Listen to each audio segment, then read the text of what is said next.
그 경기 북부 주민들에게는 여전히 좀 더딘 발전이 늘 좀 문제입니다.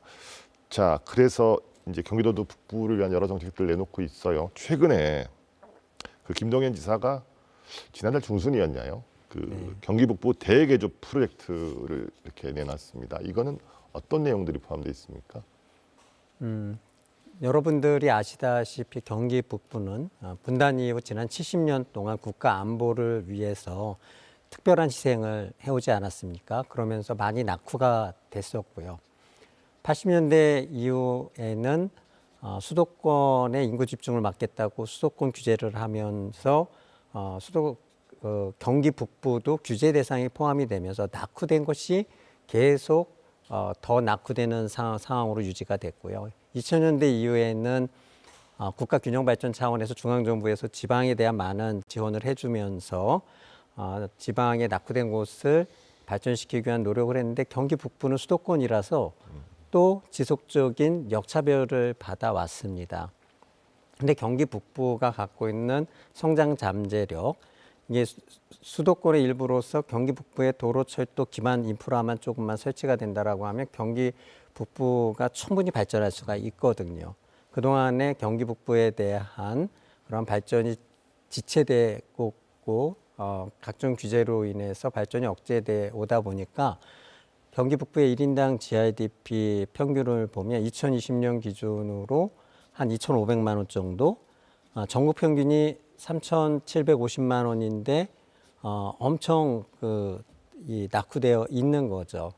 경기 북부가 지금의 규제를 조금만 풀고 경기 북부를 대한민국 평균 수준의 GRDP까지만 끌어올린다라고 한다면 대한민국의 잠재적 성장률이 최소한 1%에서 2%는 더 끌어올려질 거라고 생각을 하는 것이 민선 8기 김동연 지사님의 생각이고요.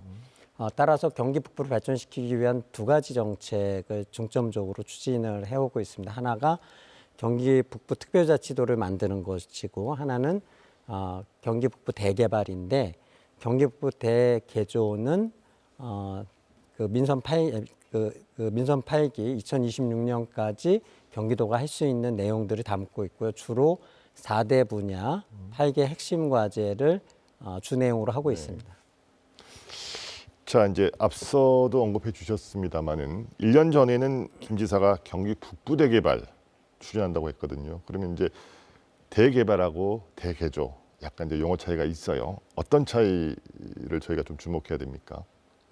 작년 9월에 경기도에서는 경기 북부 특별자치도 비전 선포식을 하면서 경기 북부 대개발 계획도 발표를 했습니다. 경기 북부 대개발은 2040년까지 매년 민간 투자 10조, 그래서 한 17년 동안 170조, 공공 투자를 17년 동안 한 43.5조 원 투자를 해서 경기 북부를 2040년까지 경기 북부를 발전시키겠다라고 하는 내용이 담겨져 있는데 그때 발표 이후 북부 주민들께서 하시는 말씀이 그럼 민선 8기 동안에는 무엇을 할 것인지에 대한 구체적인 비전을 제시해 달라라고 말씀을 하셨고요.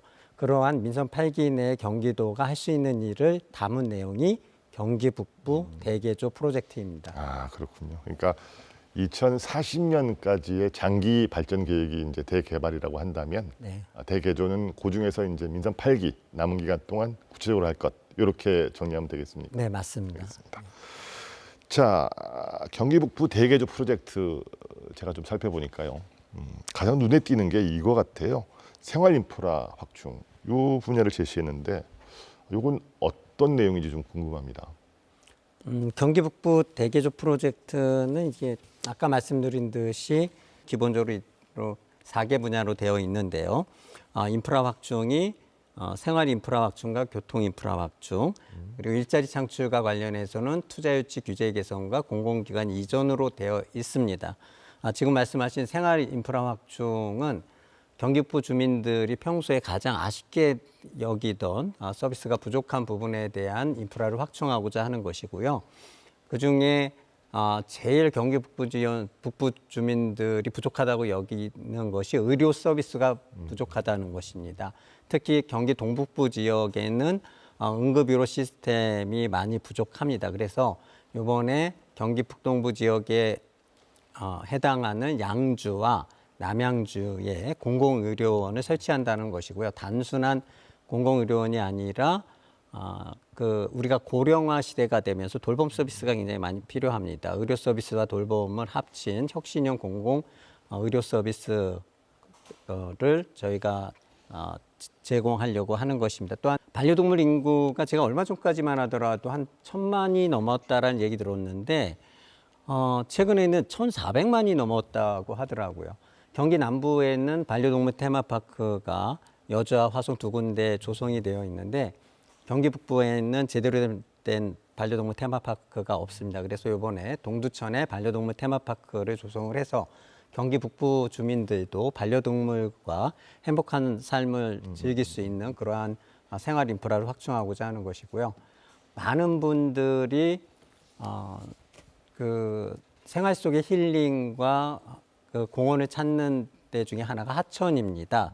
저도 매일 아침 하천변을 산책하거나 조깅을 하는데 경기 북부에 있는 33개 하천을 재정비해서 수변공원으로 정비함으로써 경기 북부 주민들이 생활 속에서 하천변을 활용할 수 있게끔 그렇게 저희가 생활 인프라를 구축하고자 하는 것입니다. 자, 이 생활 인프라 확충을 좀 더 구체적으로 보니까 공공의료원, 요게 이제 양주하고 남양주 지금 두 곳에 들어서는 걸로 네. 확정이 됐고요. 또 동물 테마파크, 반려동물 테마파크 요거는 동두천에 들어서는 곳으로 지금 구체적으로 좀 사업이 좀 진행이 되는 것 같습니다. 자, 이 중에서 특히 이 경기 동북부 공공의료원 두 곳 네. 이제 부지가 선정이 됐으니까 이제 본격적으로 사업이 좀 추진이 돼야 될 것 같습니다. 네. 구체적인 사업 일정도 좀 자세하게 소개해 주시죠. 저희는 경기 동북부 의료원들 한 400병상 규모로 조성하려고 하고요. 아까 말씀드렸듯이 단순한 의료 서비스뿐만 아니라 돌봄 서비스까지 제공하는 혁신형 공공의료원을 만들려고 그렇게 생각을 하고 있습니다. 또한 저희가 공공의료원이 2030년까지 착공을 하겠다는 것을 목표로 해서 내년에는 타당성 조사 용역을 하고 2026년부터는 예비 타당성 조사를 진행할 계획입니다. 또한 이번에 공모에서 선정되지 못한 시군이면서도 의료가 취약한 시군들이 있습니다. 동두천, 가평, 연천 이 지역에도 저희가 기초적인 응급의료 서비스가 이루어지기 위해서 의료 취약지 거점 기관을 지정을 해서 저희가 추가적인 지원을 할 예정입니다. 자, 그러면 이 동두천의 반려동물 테마파크 요거는 언제 좀 이게 준공을 하게 될 예정입니까?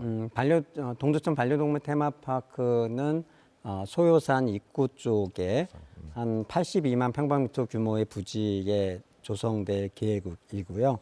반려동물 테마파크 안에는 반려동물 문화센터, 입양센터, 놀이터, 캠핑장, 카페테리아 등 다양한 문화시설을 함께 구축을 해서 반려동물 테마파크를 방문하시는 주민들이 반려동물과 행복한 시간을 보낼 수 있는 그러한 테마파크를 조성을 할 거고요. 저희가 내년 8월까지 기본 및 실시 설계를 완료하고 2026년 말까지는 저희가 준공을 할 계획입니다. 방금 이제 동두천 얘기를 해주셨는데 뭐 동두천이 이게 사인이 많은 도시지 않습니까? 네네. 여기가 보면은 뭐 한때 2만 명 넘던 미군이 지금은 뭐 4천 명 수준으로 줄어들었고 또 뭐 미군 공여지 반환도 늦어지고 있고 인구가 보니까 9만 명이 무너졌더라고요. 아마 이 여러 가지 이제 동두천에다가 반려동물 테마파크 입지를 정할 때도 이런저런 지역 균형 발전 이런 의지도 저는 담았다고 보거든요. 특별히 물론 다른 시도 이제 신경을 많이 쓰셔야 되겠습니다만은 동두천의 특수한 상황에 맞는 경기도청의 대책 어떤 것들이 있을까요?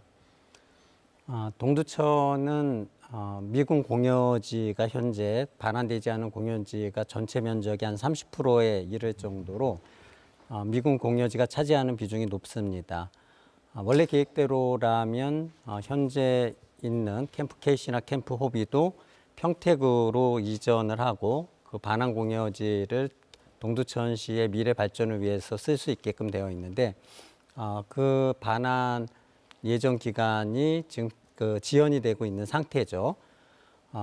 평택 같은 경우에는 미군 기지가 새로 들어오면서 평택 지원법에 따라서 각종 첨단 기업이라든가 각종 기업 입지를 위한 혜택들이 많이 있는데 동두천은 미군이 빠져나가는 곳인데도 지원이 별로 많지가 않고요. 그리고 미군 자체가 현재 계속 주둔하고 있기 때문에 발전을 시키기가 굉장히 어려운 상태입니다. 그래서 경기도에서는 동두천을 발전시킬 수 있는 다양한 노력들을 하고 있습니다만 그 기업들을 유치하고